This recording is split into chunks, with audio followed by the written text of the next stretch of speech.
நாங்கள் இந்த வருடம் சண்டே ஸ்கூலில் வேதத்தின் முக்கியத்துவத்தை பற்றி கற்று வருகிறோம். முதலாம் சங்கீதம் 2ஆம் வசனத்தில் கர்த்தருடைய வேதத்தில் பிரியமாயிருந்து இரவும் பகலும் அவருடைய வேதத்தில் தியானமாக இருக்கிற மனுஷன் பாக்கியவான் என்று குறிப்பிட்டிருக்கிறது. எனவே நாம் பாக்கியவான்களாய் வாழ்வதற்கு இரவும் பகலும் கர்த்தருடைய வேதத்தில் தியானமாக இருந்து அவருடைய வசனத்தில் பிரியமாக இருக்க வேண்டும். சங்கீதம் 119, 105. உங்களுடைய வசனம் என் கால்கள் தீபமும் என் பாதைக்கு வெளிச்சமாக இருக்கிறது. இருள் நிறைந்த வாழ்க்கையில் நாம் வெளிச்சத்தில் நடக்க இந்த வேதம் என்பது நமக்கு மிகவும் முக்கியமானதாக இருக்கிறது என்று கற்றுக்கொண்டோம். 2026ஆம் ஆண்டு மிகுந்த சமாதானம் என்ற தலைப்பில் இந்த புத்தகம் நம்மளுக்கு கொடுத்துருக்காங்க. இதை லாம்ப் ஆஃப் கிரைஸ்ட் என்ற மினிஸ்ட்ரியில இருந்து இதுல பல வசனங்களும் கருத்துக்களும் கிடைச்சிருக்கு. இதுல 4 பிரிவுகளாக கொடுக்கப்பட்டிருக்கு. Beginner, primary, junior and senior.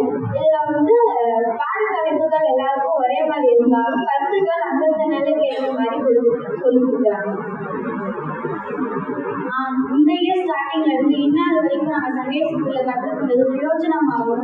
கர்த்தருடைய அதிசயங்களை அற்புதங்களை சொல்லும் போது கர்த்தர் நிறைந்து அதிகமாக கற்றுதல் எங்களுக்கு கிடைச்சிச்சு. சண்டே ஸ்கூல்ல கற்றுக்கொண்டது அறிவோமா? படைப்பின் வரலாறு, தேவனை முதலை படித்தவர் என்பதை கற்றுக்கொண்டோம். ஆதாம் ஏவாள்.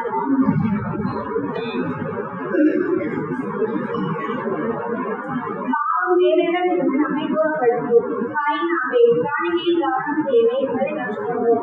நோவா, கீழ்ப்படிதலை முதல் படி என்பதை கற்றுக்கொண்டோம். 5ஆம் பாடம் பாபேல் கோபுரம், தேவன் பெருமையை விளைக்கிறார் என்பதை கற்றுக்கொண்டோம். 6ஆம் பாடம் ஆபிரகாம் அழைக்கப்படுதல், தேவனிடம் முன்பும் ஒரு திட்டம் உண்டு என்பதை கற்றுக்கொண்டோம். 7ஆம் பாடம் ஆபிரகாமும் லோத்தும், பார்வையில் பரிசுத்தம் தேவை என்பதை கற்றுக்கொண்டோம். 8ஆம் பாடம் கர்த்தரை வாக்குத்தத்தம், தேவன் வாக்கு மாறாதவர் என்பதை கற்றுக்கொண்டோம். 9ஆம் பாடம் ஆபிரகாமும் விருந்தினர்களும், நாம் நம் நண்பர்களுக்காகவும் ஜெபிக்க வேண்டும் என்பதை கற்றுக்கொண்டோம். 9ஆம் பாடம் சோதோம் கொமோரா, ஆசீர்வாதத்திற்காக ஆண்டவரை சார்ந்தது என்பதை கற்றுக்கொண்டோம். பிகினர் வசனம் சொல்லுமா? தேவன் வானத்தையும் சிருஷ்டித்த ஆலயமும் ஒன்றுண்டு.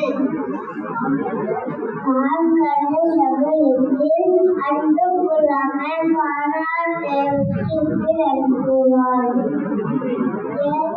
வேதத்தில் கேட்கின்ற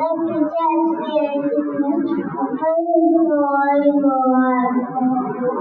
பிரைமரி கேர்ள்ஸ் வசனம் சொல்றீங்களா?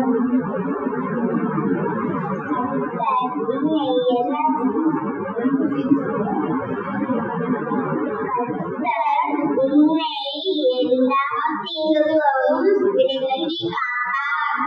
அவர் உன் ஆத்மாவை காப்பார்.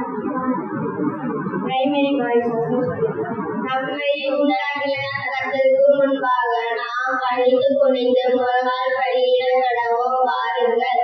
சங்கீதம் 95:6. ஜூனியர் பாய்ஸ் போமா? தேவன் நம்மை அழைத்ததற்காக அல்ல, பரிசுத்தத்திற்கே அழைத்திருக்கிறார். 1 தெசலோனிக்கேயர் 4:7. கர்த்தருக்கு முன்பாக தாழ்மைப்படுங்கள், அப்போது அவர் உங்களை உயர்த்துவார். யாக்கோபு 4:10. ஜீவனுக்கு போகிற வாசல் எவ்வளவும் வலிநெருக்கமாயிருக்கிறது, அதை கண்டுபிடிக்கிறவர் சிலர். மத்தேயு 7:14. பரிசுத்த வேளாண்மை வாழலாமா?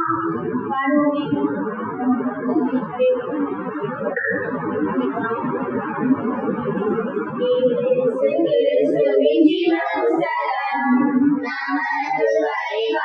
ஜீவன்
Thanks.